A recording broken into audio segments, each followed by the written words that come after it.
അതിപരിശുദ്ധമായ നാമം വാഴ്ത്തപ്പെടുമാറാകട്ടെ. അനുഗ്രഹിക്കപ്പെട്ടതായ നല്ലൊരു ദിവസം കണ്ടുണരുവാൻ വലിയവനായ ദൈവം നമ്മെ സഹായിച്ചു. അതിനായിട്ട് നമുക്ക് ദൈവത്തെ സ്തുതിക്കാം.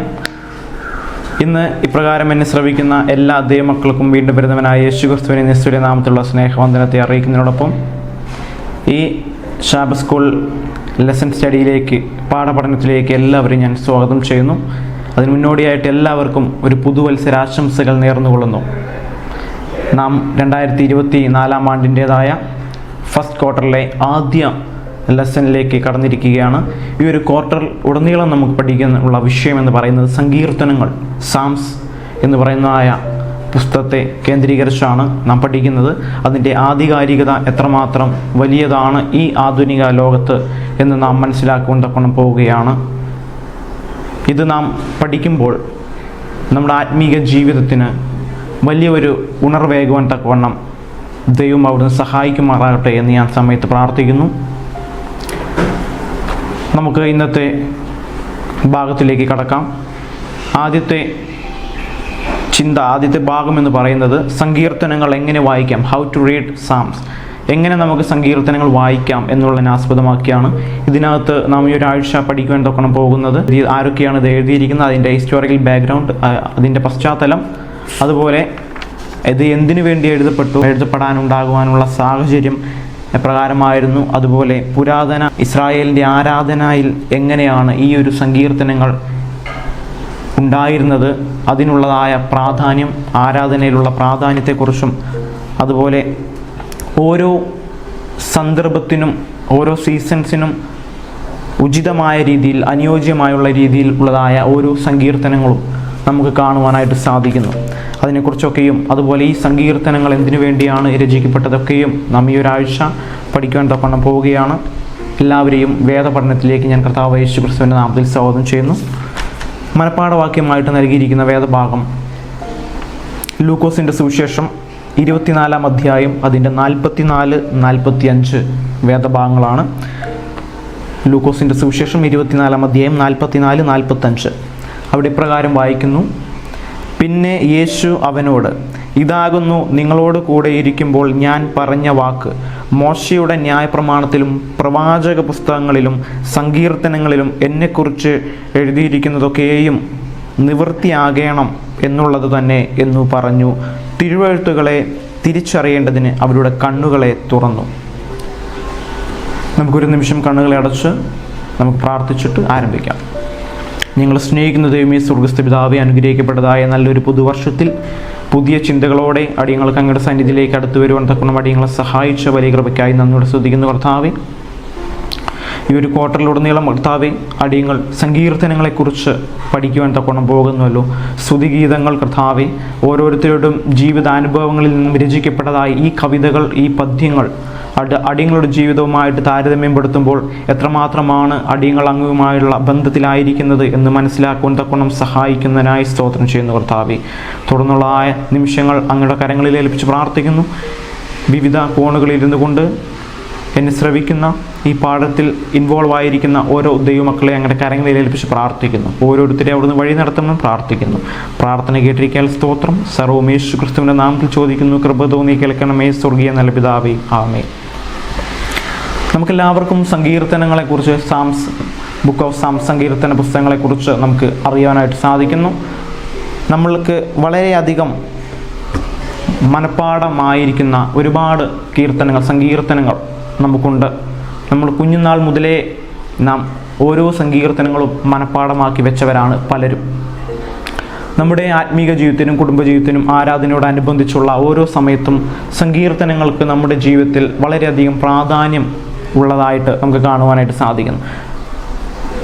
വിശുദ്ധ വേദപുസ്തകത്തിൽ 66 പുസ്തകങ്ങളുണ്ട്. ഈ 66 പുസ്തകങ്ങളിൽ നിന്നും സങ്കീർത്തനങ്ങൾ എത്രമാത്രമാണ് വേറിട്ട് നിൽക്കുന്നത് എന്ന് നാം അത് വായിക്കുമ്പോൾ നമുക്കത് മനസ്സിലാക്കുവാനായിട്ട് സാധിക്കുന്നു. നമുക്ക് എല്ലാവർക്കും അറിയാവുന്നതുപോലെ സങ്കീർത്തനങ്ങൾ 150 സങ്കീർത്തനങ്ങൾ ഉള്ളതായിട്ട് നമുക്ക് കാണുവാനായിട്ട് സാധിക്കുന്നു. ഇതിനെ 5 പുസ്തകങ്ങളായിട്ട്, ചെറിയ പുസ്തകങ്ങളായിട്ട്, സെക്ഷനുകളായിട്ട് തിരിച്ചിരിക്കുന്നതായിട്ട് കാണുന്നു. അത് ഓരോ സെക്ഷനും എന്തിനോടനുബന്ധിച്ചാണ് അത് രേഖപ്പെടുത്തിയത് എന്നും നാം വായിക്കുമ്പോൾ ആ ഒരു സെക്ഷനിൽ അടങ്ങിയിരിക്കുന്ന അധ്യായങ്ങൾ, നമ്മൾ ആ സങ്കീർത്തനങ്ങൾ നമ്മൾ വായിക്കുമ്പോൾ നമുക്ക് മനസ്സിലാക്കുവാൻ തക്കണം സാധിക്കുന്നു. ഇവിടെ നാം മനഃപ്പാഠവാക്യമായിട്ട് വായിച്ചു കേട്ടത് കർത്താവായ യേശു ക്രിസ്തു തൻ്റെ ശിഷ്യന്മാരോട് സ്വർഗാരോഹണത്തിന് മുൻപായിട്ട് പറയുന്ന ഭാഗമാണ്. തന്നെക്കുറിച്ചുള്ളത്, കർത്താവ് യേശു ക്രിസ്തുവിനെ കുറിച്ചുള്ളത് ആ പുസ്തകങ്ങളിലെല്ലാം അതിൽ ഒന്നാണ് എന്ത്? സങ്കീർത്തനങ്ങൾ. പ്രവാചക പുസ്തകങ്ങളിലും മോശയുടെ ന്യായപ്രമാണത്തിലും അതുപോലെ സങ്കീർത്തനങ്ങളിലും തന്നെക്കുറിച്ചുള്ളത് എഴുതിയിരിക്കുന്നു എന്ന് കർത്താവ് യേശു ക്രിസ്തു അവരെ ബോധ്യപ്പെടുത്തുകയാണ്. അതിൽ നിന്നും തന്നെ നമുക്ക് മനസ്സിലാക്കാൻ തക്ക സാധിക്കുന്നു സങ്കീർത്തനങ്ങൾ എത്രമാത്രം പ്രാധാന്യം അർഹിക്കുന്നതാണ് എന്ന്. അത് അന്നത്തെ നൂറ്റാണ്ട് മാത്രമല്ല, ഇന്നും അത് വളരെയധികം നമ്മുടെ ഓരോരുത്തരെയും വ്യക്തിപരമായുള്ള ജീവിതത്തിൽ അത് വളരെയധികം ഇടം നേടിയിരിക്കുന്നതായിട്ട് കാണുവാനായിട്ട് സാധിക്കുന്നു. സങ്കീർത്തനങ്ങൾ യുഗങ്ങളായിട്ട് യഹൂദന്മാരുടെയും ക്രൈസ്തവ ലോകത്തിലെയും അല്ലെങ്കിൽ ക്രിസ്ത്യാനികളുടെയും ഒരു പ്രാർത്ഥനാ ഗ്രന്ഥവും ഒരു പാട്ട് പുസ്തകവുമാണ് എന്ന് നമുക്ക് കാണുവാനായിട്ട് സാധിക്കുന്നു. ദൈവം നിയോഗിച്ചിട്ടാണ് ഇത് ഓരോരുത്തരും എഴുതിയിരിക്കുന്നത്. പല വ്യക്തികൾ ഇതിൽ കൂട്ടാളികളായിട്ടുണ്ട്, രചിച്ചിട്ടുണ്ട് എന്ന് നമുക്ക് കാണുവാൻ സാധിക്കുന്നു. നാം ഓരോ സങ്കീർത്തനങ്ങൾ വായിക്കുമ്പോഴും അത്തരത്തിലുള്ള ഓരോ അനുഭവം, അത് ഓരോ വ്യക്തികളുടെ ജീവിതം എപ്രകാരമാണ് അവർ ദൈവത്തോടടുത്ത് ജീവിച്ചതും അതുപോലെ ശത്രു അവരെ തോൽപ്പിക്കുവാൻ തക്കവണ്ണം വരുമ്പോൾ എങ്ങനെയാണ് ദൈവമായിട്ടുള്ള ബന്ധത്തിൽ അവരായിരുന്നതും അവരുടെ ഓരോ പ്രാർത്ഥനകളും ഒക്കെയാണ്, സ്തുതിഗീതകളും ഒക്കെയാണ് ഈ സങ്കീർത്തനങ്ങളിൽ ഉടനീളം നമുക്ക് കാണുവാനായിട്ട് സാധിക്കുന്നു. ഒന്നാമത്തെ പുസ്തകം നമ്മൾ പരിശോധിക്കുമ്പോൾ ഞാൻ ഇതിനു മുൻപായിട്ട് പറഞ്ഞു 5 ആയിട്ട് ഡിവൈഡ് ചെയ്തിട്ടുണ്ടെന്ന്. ഈ ഒന്നാമത്തെ ഭാഗം എന്ന് പറയുന്ന ഒന്നാം പുസ്തകം എന്ന് പറയുന്നത് അതിൻ്റെ 1-ാം അധ്യായം മുതൽ 41 വരെയുള്ളതായ ഭാഗമാണ്. സങ്കീർത്തനം 1 മുതൽ 41 വരെയുള്ളതായ വേദഭാഗം ആണ്. ഇതിൻ്റെ മെയിൻ തീം എന്ന് പറയുന്നത് ദാവീദും ശൗലും തമ്മിലുള്ളതായ ഒരു കോൺഫ്ലിക്റ്റ് അല്ലെങ്കിൽ കലഹം അല്ലെങ്കിൽ അതിനോടനുബന്ധിച്ചുള്ള ഒരു പ്രയാസം, ബുദ്ധിമുട്ടുകളൊക്കെയാണ് ഇതിൻ്റെ മെയിൻ തീമായിട്ട് അതിന് കാണിച്ചിരിക്കുന്നത്. അതിൽ വ്യക്തിപരമായിട്ടുള്ളതായ വിലാപങ്ങളുണ്ട്. വളരെയധികം പ്രയാസങ്ങൾ തോന്നിക്കുന്ന ഓരോ ഭാഗങ്ങളും നമുക്ക് കാണുവാനായിട്ട് സാധിക്കുന്നു. അതിലൊക്കെയും ദാവീദ് എഴുതിയിരിക്കുന്നത് തൻ്റെ ശത്രുക്കളെ എങ്ങനെയാണ് എഴുതിയിരിക്കുന്നതെന്ന് വെച്ചാൽ മൈ എനിമീസ് എന്നാണ് പ്രധാനമായിട്ടും അവിടെ നമുക്ക് കാണുവാനായിട്ട് സാധിക്കുന്നു. ഭൂരിഭാഗം സങ്കീർത്തനങ്ങളിലും എൻ്റെ ശത്രുക്കൾ എന്നാണ് അവിടെ ദാവീദ് രചിച്ചിരിക്കുന്നത് എന്ന് കാണുവാനായിട്ട് സാധിക്കുന്നു. ഈ ഭാഗത്തിലെ ശ്രദ്ധേയമായ സങ്കീർത്തനങ്ങൾ നമ്മൾ പരിശോധിക്കുമ്പോൾ 1-ാം സങ്കീർത്തനം, അതുപോലെ 2-ാം സങ്കീർത്തനം, അതുപോലെ 24-ാം സങ്കീർത്തനമാണ് ഈ ആദ്യ വേദഭാഗത്ത് അല്ലെങ്കിൽ ആദ്യ പുസ്തകത്തിൽ നമുക്ക് കാണുവാനായിട്ട് സാധിക്കുന്നത്. അതിൻ്റെ 2-ാമത്തെ ഭാഗം എന്ന് പറയുന്നത് 47 മുതൽ 72 വേദഭാഗങ്ങൾ അടങ്ങിയിരിക്കുന്നതായ ഒരു ഭാഗമാണ് 2-ാം പുസ്തകം, 2-ാം സെക്ഷൻ എന്ന് പറയുന്നത്. ഇതിൽ ദാവീദിൻ്റെ രാജ്യത്വവുമായി ബന്ധപ്പെട്ട്, ആധിപത്യവുമായി ബന്ധപ്പെട്ട്, കിങ്ഷിപ്പുമായിട്ട് ബന്ധപ്പെട്ടുള്ള കാര്യങ്ങളാണ് ഇവിടെ പരാമർശിച്ചിരിക്കുന്നത്. ഇവിടെയും ദാവീദിൻ്റെ ശത്രുവിനെക്കുറിച്ച് അവിടെ പരാമർശമുള്ളതായിട്ട് നാം ചില വേദഭാഗങ്ങൾ പരിശോധിക്കുമ്പോൾ കാണുവാനായിട്ട് സാധിക്കുന്നു. അതിലും ശ്രദ്ധേയമായ അധ്യായങ്ങൾ സങ്കീർത്തനങ്ങൾ നമ്മൾ പരിശോധിക്കുമ്പോൾ 45, അതുപോലെ 48, 51, 54, അതുപോലെ 64 എന്നുള്ള വേദഭാഗങ്ങൾ നമ്മൾ പരിശോധിക്കുമ്പോൾ ഇതിലൊരുപാട് കാര്യങ്ങൾ അടങ്ങിയിരിക്കുന്നതായിട്ട് കാണുന്നു. അതുപോലെ 3-ാമത്തെ പുസ്തകത്തിലേക്ക് നാം വരുമ്പോൾ നമുക്കവിടെ കാണുവാൻ സാധിക്കുന്നു അത് 73 മുതൽ 89 വരെയുള്ളതായ വേദഭാഗങ്ങളെ ആസ്പദമാക്കിയാണ്. അവിടെ നാം കാണുന്നത് BC 8-ാം നൂറ്റാണ്ടിൽ ഉള്ളതായ അസിറിയൻ പ്രതിസന്ധിയോടനുബന്ധിച്ചുള്ളതായ പല കാര്യങ്ങളുമാണ് അവിടെ രേഖപ്പെടുത്തിയിട്ടുള്ളത് എന്ന് നമുക്ക് കാണുവാൻ സാധിക്കുന്നു. ഇവിടെ ആസാഫിൻ്റെയും കോരഹ് പുത്രന്മാരുടെയും ഓരോ സങ്കീർത്തനങ്ങൾ പല വ്യത്യസ്തമായ രീതിയിൽ അവർ രചിച്ചുള്ളതായിട്ട് കാണുവാൻ സാധിക്കുന്നു. ഇതിൽ ശ്രദ്ധേയമായ സങ്കീർത്തനം എന്ന് പറയുന്നത് 78-ാമത്തെ സങ്കീർത്തനമാണ്. അതിൽ ഇസ്രായേൽ മക്കളുടേതായ ഹിസ്റ്റോറിക്കൽ ബാക്ക്ഗ്രൗണ്ട് അതിൽ രേഖപ്പെടുത്തിയിട്ടുണ്ട്. അവരുടെ ചരിത്രം, എങ്ങനെയാണ് ദൈവമായിട്ടുള്ള അവർ ഇടപഴകൽ, ദൈവം അവരെ എപ്രകാരം വഴി നടത്തി, അതിന് തിരിച്ച് അവർ നൽകിയതായ അല്ലെങ്കിൽ ഉപകാരം എന്തൊക്കെ, സ്മരണകൾ എന്തൊക്കെയാണ്, എല്ലാം വളരെ വ്യക്തമായിട്ട് 78-ാം സങ്കീർത്തനങ്ങളിൽ രേഖപ്പെടുത്തിയിട്ടുള്ളതായിട്ട് നാം വായിക്കുമ്പോൾ കാണുവാൻ കഴിയുന്നു. 4-ാമത്തെ ഭാഗം വരുമ്പോൾ BC 586 ഇവിടെ ജെറുസലേമിൻ്റെ നാശത്തിന് ശേഷമുള്ള ഓരോ ഭാഗങ്ങളുമാണ് അവിടെ രേഖപ്പെടുത്തിയിരിക്കുന്നത്. അത് വേദപുസ്തക അടിസ്ഥാനത്തിൽ തിയോളജിക്കൽ ആയിട്ട് വിലയിരുത്തുന്നതായിട്ട് നമുക്ക് ആ ഒരു ഭാഗം 90 മുതൽ 106 വരെയുള്ളതായ സങ്കീർത്തനങ്ങളിൽ കാണുവാൻ സാധിക്കുന്നു. ഇതിൽ മോശയുടെ സങ്കീർത്തനങ്ങളും നമുക്ക് കാണുവാനായിട്ട് സാധിക്കും. മോശ എഴുതിയതായ സങ്കീർത്തനം നമുക്ക് അവിടെ കാണുവാനായിട്ട് സാധിക്കുന്നു. സ്തുതി സങ്കീർത്തനങ്ങളുടെ ഒരു സമാഹാരം അവിടെ നമുക്ക് കാണുവാൻ സാധിക്കുന്നു. 95, 100 ഇതാണ് പ്രധാന സങ്കീർത്തനങ്ങളായിട്ട് നമുക്കവിടെ കാണുവാൻ കഴിയുന്നത്. അവസാന ഭാഗത്തിലേക്ക് 5-ാം പുസ്തകത്തിലേക്ക് നാം കടന്നു വരുമ്പോൾ 107 മുതൽ 150 വരെയുള്ളതായ സങ്കീർത്തനങ്ങളെ നമുക്കവിടെ കാണുവാൻ സാധിക്കുന്നു. ഇത് പ്രവാസത്തിന് ശേഷം ഉള്ളതായ ഒരു വിലയിരുത്തൽ അവിടെ കാണുവാൻ കഴിയുന്നു. ഒരു പുതിയ ഒരു തുടക്കം, ഒരു യുഗം നമുക്കവിടെ കാണുവാൻ കഴിയുന്നു. ഇതിനെ പ്രധാനമായി ഹല്ലേലൂയ ശേഖരം എന്ന് രേഖപ്പെടുത്തിയിരിക്കുന്നു. 111 മുതൽ 117 വരെയുള്ളതായ ഭാഗം. അതുപോലെ ഇതിനകത്ത് തീർത്ഥാടന സ്തുതി ഗീതങ്ങളെല്ലാം അതിൽ രേഖപ്പെടുത്തിയിട്ടുണ്ട്.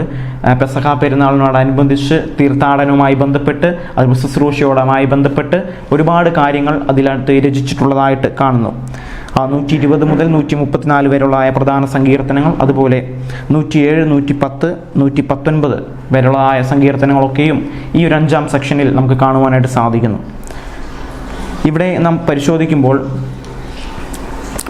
ഈ പുസ്തകം 5 ചെറിയ വിഭാഗങ്ങളായിട്ട് തിരിച്ചിരിക്കുന്നത് എന്തുകൊണ്ടാണെന്ന് വെച്ചാൽ, നാം പരിശോധിക്കുമ്പോൾ തിയോളജിയൻസ് പറയുന്നത്, വേദ പണ്ഡിതന്മാർ പറയുന്നത്, മോശയുടെ 5 ന്യായപ്രമാണ പുസ്തകത്തോട് അനുബന്ധിച്ചാണ് ഈ 5 ഭാഗങ്ങളായിട്ട് തിരിച്ചിരിക്കുന്നത് എന്ന് പറയുന്നത്. ഇവിടെ BC 5-ാം നൂറ്റാണ്ടിൽ എസ്രാ പുരോഹിതനും അദ്ദേഹത്തിൻ്റെ അസോസിയേറ്റ്സും പ്രവർത്തിച്ചാണ് ഈ സങ്കീർത്തനങ്ങൾ ക്രോഡീകരിച്ചത്, ഓർഗനൈസ് ചെയ്തത് എന്ന് നാം ചരിത്രം പരിശോധിക്കുമ്പോൾ കാണുവാനായിട്ട് സാധിക്കുന്നു. ഈ ഒരു ആഴ്ച നമ്മൾ പഠിക്കുന്നത് ഹൗ ടു റീഡ് സാംസ്. നമുക്കറിയാം, സങ്കീർത്തനങ്ങൾ ഏറ്റവും വലിയ അധ്യായം ഉള്ളതും ഏറ്റവും ഒരുപാട് വാക്യങ്ങളുള്ളതും ഏറ്റവും ചെറിയ അധ്യായമുള്ളതും ഒക്കെയുള്ള ഒരു പുസ്തകമാണ്. തിരുവചനത്തിലെ ഏകദേശം മധ്യത്തിൽ വരുന്ന ഒരു വാക്യങ്ങളൊക്കെ ഉള്ളതായ ഒരു വേദഭാഗം അല്ലെങ്കിൽ പുസ്തകമാണ് സങ്കീർത്തനം എന്ന് പറയുന്നത്. കർത്താവായ യേശു ക്രിസ്തുവിനെ കുറിച്ചൊക്കെയും ഇതിനകത്ത് രേഖപ്പെടുത്തിയിട്ടുണ്ട്. ആദ്യ ഭാഗത്തിലേക്ക് വരുമ്പോൾ പുരാതന ഇസ്രായേലിൻ്റെ ആരാധനയിൽ സങ്കീർത്തനങ്ങൾക്കുള്ളതായ പ്രാധാന്യം, ഇടം എന്താണ് നമ്മൾ പരിശോധിക്കുമ്പോൾ, നമ്മുടെയും ഇന്നത്തെ ചുറ്റുപാടുകളിൽ നമ്മൾ നോക്കുമ്പോൾ നമ്മുടെ ആരാധനയിലും സങ്കീർത്തനങ്ങൾക്ക് ഉള്ളതായ പ്രാധാന്യം വളരെയധികം വലുതാണ്. നാം ചിന്തിക്കുമ്പോൾ നമ്മൾ വൈകുന്നേരവും രാവിലെയും ഒക്കെ എന്താണ്, ബൈബിൾ തുറന്ന് തിരുവചനം തുറന്ന് സങ്കീർത്തനങ്ങളാണ് വായിക്കാൻ തക്കണം ആഗ്രഹിക്കുന്നത്. പെട്ടെന്നല്ലേ നമ്മൾ സങ്കീർത്തനം വായിച്ച് കിടക്കുക എന്നൊക്കെ നമ്മൾ പറയാറുണ്ട്. അതിൽ പലരും മനഃപ്പാഠമാക്കിയതുമാണ്.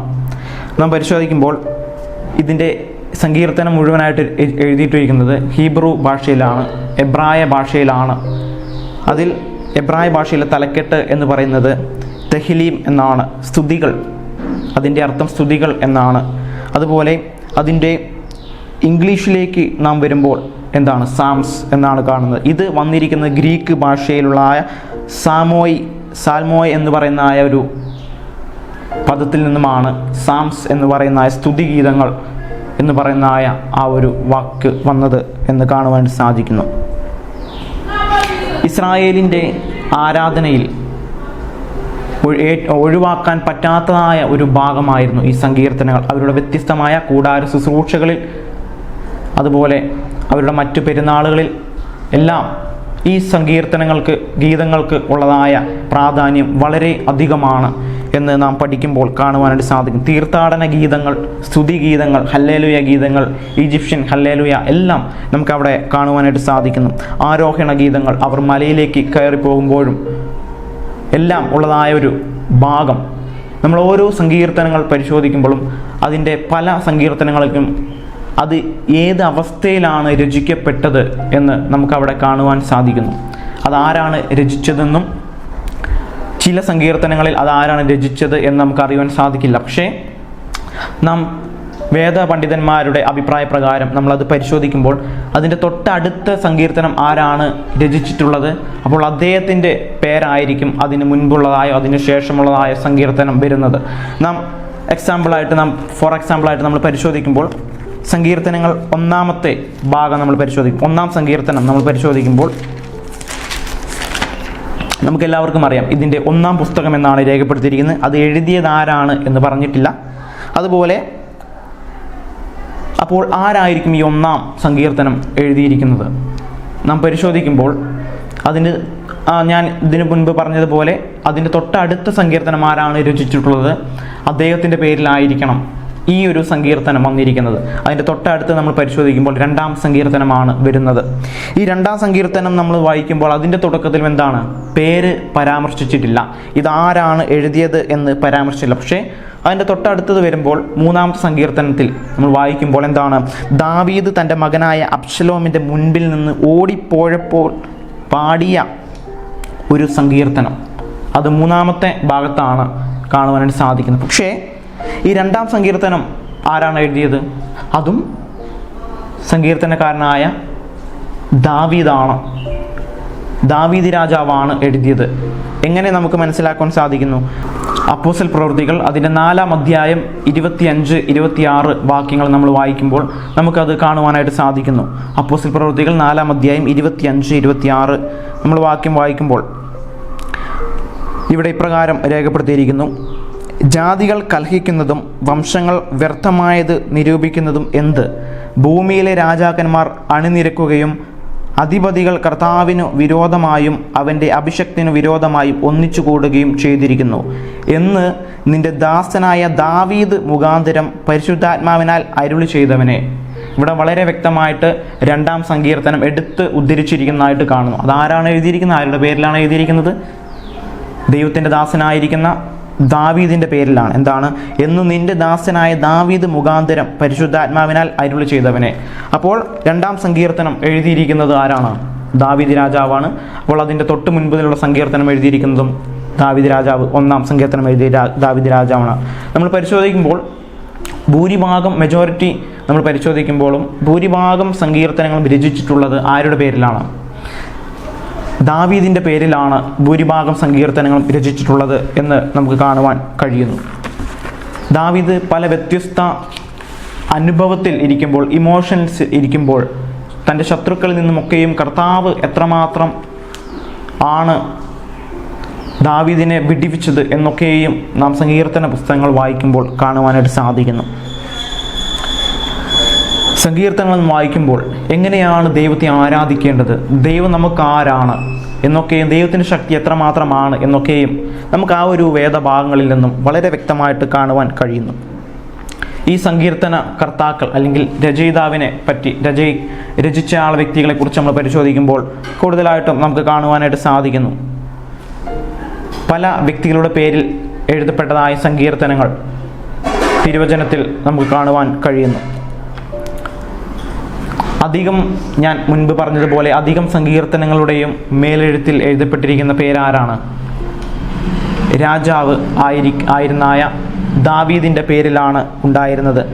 അതുപോലെ വീണ്ടും പരിശോധിക്കുമ്പോൾ അദ്ദേഹത്തിൻ്റെ മറ്റൊരു പേരെന്താണ്? ഇസ്രായേലിൻ്റെ മധുരഗായകൻ, അല്ലേ? ഇസ്രായേലിൻ്റെ മധുരഗായകൻ. ദാവീദ് രാജാവ് ആരാധനയിൽ എത്രമാത്രം വളരെയധികം പ്രാർത്ഥനയോടെയും ഒക്കെയാണ് ആരാധനയോടുള്ള ബന്ധത്തിൽ ദാവീദ് രാജാവ് ദൈവത്തോട് സമീപിച്ചിരിക്കുന്നതും ഈ സങ്കീർത്തനങ്ങൾക്ക് അത്രമാത്രം വിലയർപ്പിച്ചിട്ടുള്ളൂ എന്ന് നമുക്ക് കാണുവാനായിട്ട് സാധിക്കുന്നു. വളരെ ഭയഭക്തനും ഒക്കെ ആയിരുന്ന ഒരു വ്യക്തിയാണ് ദാവീദ് രാജാവ്. അദ്ദേഹം പാട്ടുപാടി നൃത്തം ചവിട്ടിയതായിട്ട് വരെ നമുക്ക് തിരുവചനത്തിൽ കാണുവാനായിട്ട് സാധിക്കുന്നു. ആരാധനയുള്ള ബന്ധത്തിൽ അദ്ദേഹം എത്രമാത്രം തീഷ്ണതയുള്ള വ്യക്തിയായിരുന്നു എന്ന് നാം പഠിക്കുമ്പോൾ നമുക്ക് കാണുവാൻ കഴിയുന്നു. പുതിയ നിയമത്തിലേക്ക് നാം വരുമ്പോൾ ദാവീദിൻ്റെ പേരിൽ ഒരുപാട് സങ്കീർത്തനങ്ങളുള്ളതായിട്ട് നാം പുതിയ നിയമ എഴുത്തുകാരിൽ കൂടി കാണുവാൻ സാധിക്കുന്നു. അതുപോലെ നാം മുൻപ് ചിന്തിച്ചതുപോലെ ലേവ്യരായിരുന്ന ദൈവാലയ ഗായകർ ഈ അനേകം സങ്കീർത്തനങ്ങൾ രചിച്ചിട്ടുള്ളതായിട്ട് തിരുവചനം പഠിക്കുമ്പോൾ കാണുവാൻ സാധിക്കുന്നു. അതുപോലെ അതിനുദാഹരണമായിട്ട് ആസാഫ് സങ്കീർത്തനം 50, അതുപോലെ 73 മുതൽ 83 വരെയുള്ളതായ ഭാഗങ്ങൾ. അതുപോലെ കോരഹിൻ്റെ പുത്രന്മാർ അവരെഴുതിയിരിക്കുന്നതായ സങ്കീർത്തനങ്ങൾ 42, അതുപോലെ 44 മുതൽ 49 വരെയുള്ളതായ ഭാഗം, 84, 85, 87, 88 വരെയുള്ള ഭാഗങ്ങളൊക്കെയും കോരഹപുത്രന്മാർ എഴുതിയിരിക്കുന്നതും, അതുപോലെ എസ്രാഹ്യനായ ഹേമാൻ രചിച്ചായ സങ്കീർത്തനം 88, അതുപോലെ എസ്രാഹ്യനായ ഏതാൻ രചിച്ചതായ സങ്കീർത്തനം 89. അതിനു പുറമെ ദാവീദിൻ്റെ മകനായിരുന്ന ശലോമോൻ രാജാവും 72, 127 എന്നീ സങ്കീർത്തനങ്ങൾ രചിച്ചതായിട്ട് കാണുവാൻ സാധിക്കുന്നു. അതുപോലെ ദൈവപുരുഷനായ, ദൈവം മുഖാമുഖം സംസാരിച്ച പ്രവാചകനായിരുന്ന, ഇസ്രായേലിനെ വഴി നടത്തിയ ലീഡറായിരുന്ന മോശെ 90-ാം സങ്കീർത്തനം രചിച്ചതായിട്ട് നമുക്ക് കാണുവാൻ സാധിക്കുന്നു. ഇന്നത്തെ ലോകത്ത് ഈ സങ്കീർത്തനങ്ങൾ നമ്മൾ വെച്ച് പരിശോധിക്കുമ്പോൾ നമ്മുടെ ഓരോരുത്തരെയും ജീവിത അനുഭവങ്ങൾ വളരെ വ്യക്തമായിട്ട് അന്നത്തെ കാലത്ത് എഴുതിയതിൽ കൂട്ടത്തിലുള്ളതായിട്ട് കാണുന്നു. അതിൻ്റെ ഒരു ഉദാഹരണമായിട്ട് 88-ാം സങ്കീർത്തനങ്ങൾ അതിൻ്റെ 2-3 വാക്യങ്ങൾ ഇപ്രകാരം രേഖപ്പെടുത്തിയിരിക്കുന്നു.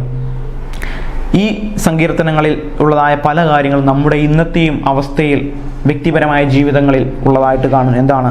എൻ്റെ പ്രാർത്ഥന നിന്റെ മുൻപിൽ വരുമാറാകട്ടെ, എൻ്റെ നിലവിളിക്കു ചെവി ചായ്ക്കണമേ, എൻ്റെ പ്രാണൻ കഷ്ടത കൊണ്ട് നിറഞ്ഞിരിക്കുന്നു, എൻ്റെ ജീവൻ പാതാളത്തോട് സമീപിക്കുന്നു. ഇന്ന് 21-ാം നൂറ്റാണ്ടിൽ എത്തിയിരിക്കുന്ന നാം ഈ ഒരു സങ്കീർത്തനവുമായി ബന്ധപ്പെടുത്തി നമ്മൾ പരിശോധിക്കുമ്പോൾ ഏകദേശം 3000 വർഷങ്ങൾക്ക് മുൻപും രചിച്ച ഈ സങ്കീർത്തനമായിട്ട് നമ്മൾ തുലനം ചെയ്ത് നോക്കുമ്പോൾ എത്രമാത്രം അർത്ഥവത്തായ കാര്യങ്ങളാണ് നമുക്ക് കാണുവാനായിട്ട് കഴിയുന്നത് എന്ന് പരിശോധിക്കാം. നമ്മൾ ഇന്നും പ്രാർത്ഥിക്കുന്നുണ്ട്, നമ്മുടെ പ്രാർത്ഥനകൾ ദൈവം ഉത്തരം നൽകുന്നുണ്ട്. നമ്മുടെ ഓരോ കാര്യങ്ങളും ഇതിൽ അടങ്ങിയിരിക്കുന്നതായിട്ട് കാണും. നമ്മൾ ഓരോ സങ്കീർത്തനം വായിക്കുമ്പോഴും അത് നാമുമായിട്ട് ബന്ധപ്പെടുത്തി വായിക്കുമ്പോൾ എത്രമാത്രം ആഴത്തിലാണ് അത് ഒക്കെയും രചിച്ചിട്ടുള്ളത് എന്ന് കാണുവാൻ കഴിയുന്നു. ചില സങ്കീർത്തനങ്ങൾ നമ്മൾ പരിശോധിക്കുമ്പോൾ വളരെയധികം ഇമോഷൻസ് നിറഞ്ഞായ ഓരോ വാക്കുകൾ അതിനകത്ത് പരാമർശിച്ചിട്ടുള്ളതായിട്ട് കാണുന്നു. ചില കഠിന ആത്മാവിൻ്റെ അല്ലെങ്കിൽ കഠിനമായുള്ളതായ അനുഭവങ്ങളെ അതിനകത്ത് രേഖപ്പെടുത്തിയിട്ടുള്ളത് കാണുന്നു.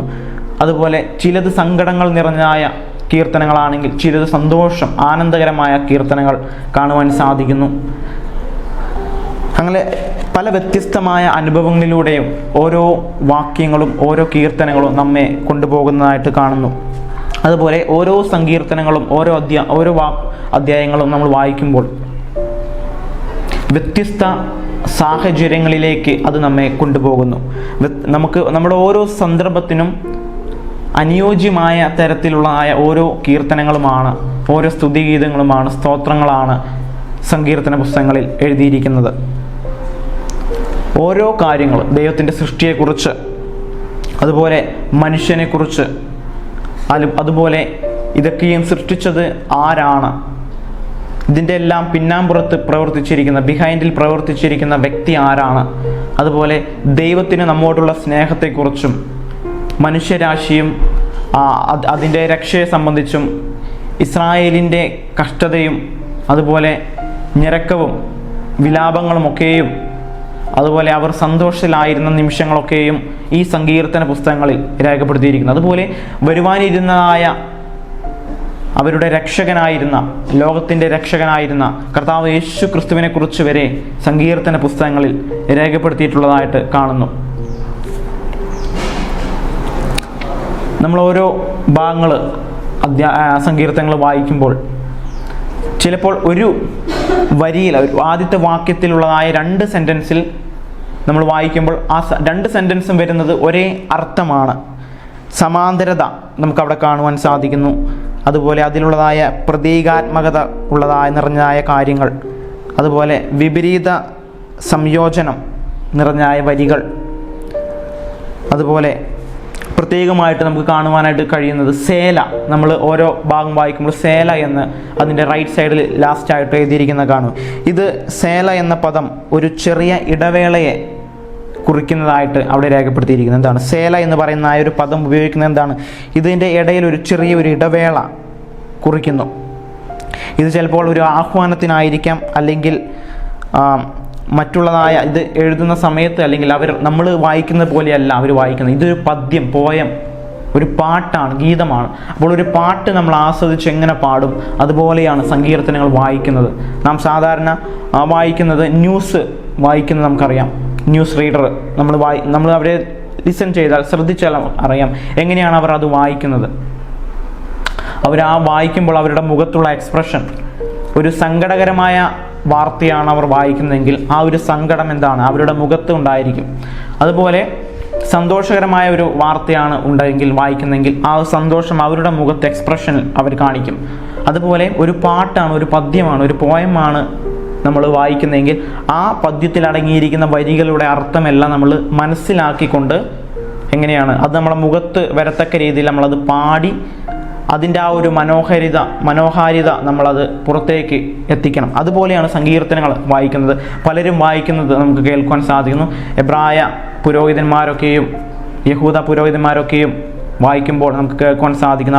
അവരുടെ ഭാഷയിൽ, എബ്രായ ഭാഷയിൽ, ഹീബ്രു ഭാഷയിൽ വായിക്കുമ്പോൾ എങ്ങനെയാണ് നാമും ഇതുമായിട്ട് താരതമ്യപ്പെടുത്തുമ്പോൾ നമ്മൾ എങ്ങനെയാണ് വായിക്കുന്നത്, അവരെങ്ങനെയാണ് അത് ചൊല്ലുന്നത് എന്ന് നമുക്ക് കാണുവാൻ സാധിക്കുന്നു.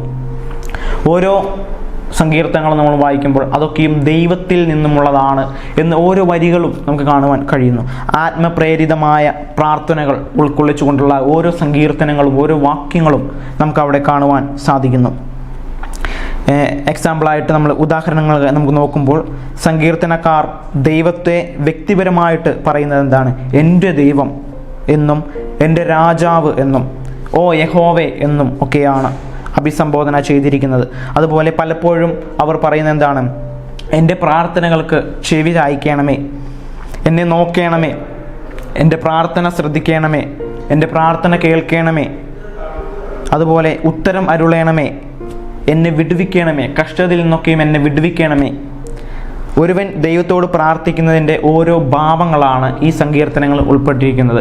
നമ്മൾ പലപ്പോഴും ആ ഒരു വാക്കുകളൊക്കെ എന്താണ് നമ്മുടെ ജീവിതത്തിൽ പ്രാർത്ഥിക്കുമ്പോഴും കടമെടുക്കുന്നത് പതിവാണ് എന്ന് കാണുവാൻ സാധിക്കുന്നു. കർത്താവായ യേശുക്രിസ്തുവിനെ കുറിച്ച് നോക്കുമ്പോൾ യേശുക്രിസ്തുവും സങ്കീർത്തനങ്ങളിൽ നിന്നും ഉദ്ധരിച്ചിരിക്കുന്നതായിട്ട് കാണുവാൻ സാധിക്കുന്നു, പ്രാർത്ഥിച്ചിരിക്കുന്നതായിട്ട് കാണുവാൻ സാധിക്കും. ലൂക്കോസിന്റെ സുവിശേഷം 20-ാം അധ്യായം 42-43 ഒക്കെ നമ്മൾ വായിക്കുമ്പോൾ മനപ്പാഠവാക്യമായിട്ട് വായിച്ച ഭാഗമൊക്കെയും കാണുവാനായിട്ട് സാധിക്കുന്നു. ഇവിടെ ലൂക്കോസിന്റെ സുവിശേഷം 20-ാം അധ്യായം 42-43 വായിക്കുമ്പോൾ അത് സങ്കീർത്തനം 110-ാം ഭാഗം 1-ാമത്തെ വാക്യം, 110-ാം അധ്യായം അതിൻ്റെ 110-ാം സങ്കീർത്തനം അതിൻ്റെ 1-ാം വാക്യത്തിൽ നിന്നുമാണ് ഉദ്ധരിച്ചിരിക്കുന്നത് എന്ന് കാണുവാൻ സാധിക്കുന്നു. അത് ഇപ്രകാരം ഞാൻ വായിക്കുവാൻ ആഗ്രഹിക്കുന്നു. ലൂക്കോസിന്റെ സുവിശേഷം 20-ാം അധ്യായം 42-43 വാക്യങ്ങൾ. കർത്താവ് എൻ്റെ കർത്താവിനോട്, ഞാൻ നിൻ്റെ ശത്രുക്കളെ നിൻ്റെ പാദപീഠമാക്കുവോളം എൻ്റെ വലത്ത് ഭാഗത്തിരിക്ക എന്ന് അരുളി ചെയ്തു എന്നു സങ്കീർത്തന പുസ്തകത്തിൽ ദാവീദ് തന്നെ പറയുന്നുവല്ലോ എന്ന് കർത്താവ് യേശുക്രിസ്തു അരുളി ചെയ്യുകയാണ്. ഇത് നമുക്ക് സങ്കീർത്തന പുസ്തകങ്ങളിൽ കാണുന്നു. കർത്താവ് യേശുക്രിസ്തുവിൻ്റെ 7 മൊഴികളിൽ സങ്കീർത്തന പുസ്തകങ്ങളിൽ എടുത്തായ ഒരു മൊഴി നമുക്ക് കാണുവാൻ സാധിക്കുന്നു. 22-ാം സങ്കീർത്തനം വായിക്കുമ്പോൾ ഓരോരുത്തരെയും വ്യക്തിപരമായ ജീവിതത്തിൽ സങ്കീർത്തന പുസ്തകത്തിനുള്ളതായ ആധികാരികത നമുക്ക് കാണുവാൻ കഴിയുന്നു.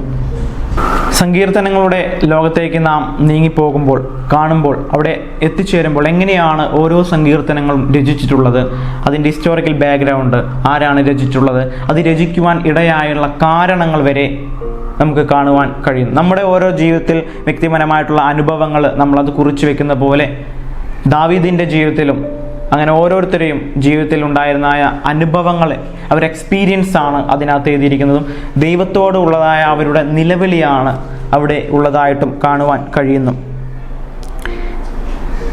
ഈ സങ്കീർത്തനങ്ങൾ ഒക്കെ നമ്മൾ പഠിക്കുമ്പോൾ ദൈവത്തിനു സങ്കീർത്തനക്കാരൻ്റെ ജീവിതത്തിൽ എന്തു സ്ഥാനമാണ് ഉണ്ടായിരുന്നത് എന്ന് നമ്മൾ പഠിക്കുമ്പോൾ കാണുവാനായിട്ട് സാധിക്കുന്നത് യഹോവ ദാവീദിനെന്താണ് വലത്ത് ഭാഗത്ത് ഉള്ളതായിട്ടും കഷ്ടങ്ങളിൽ ഏറ്റവും അടുത്ത തുണയായിട്ടും അതുപോലെ അത്യുന്നതനായിട്ടും ദാവീദിനു വേണ്ടി സർവവും നിരൂപിക്കുന്നവനായിട്ടും ദൈവം തൻ്റെ പരിചയം, തൻ്റെ സങ്കേതവും കോട്ടയും തൻ്റെ പാറയും തന്നെ വിടുവിക്കുന്ന രക്ഷകനും ഒക്കെയായിട്ടാണ്, ഒരു സങ്കേതവും ഒക്കെയൊക്കെ ആയിട്ടാണ് ദാവീദ് അവിടെ ചിത്രീകരിച്ചിരിക്കുന്നത്. നമ്മൾ വായിക്കുമ്പോൾ ദൈവം ദാവീദിന് ആരായിരുന്നു എന്ന് നമുക്ക് കാണുവാൻ കഴിയുന്നു.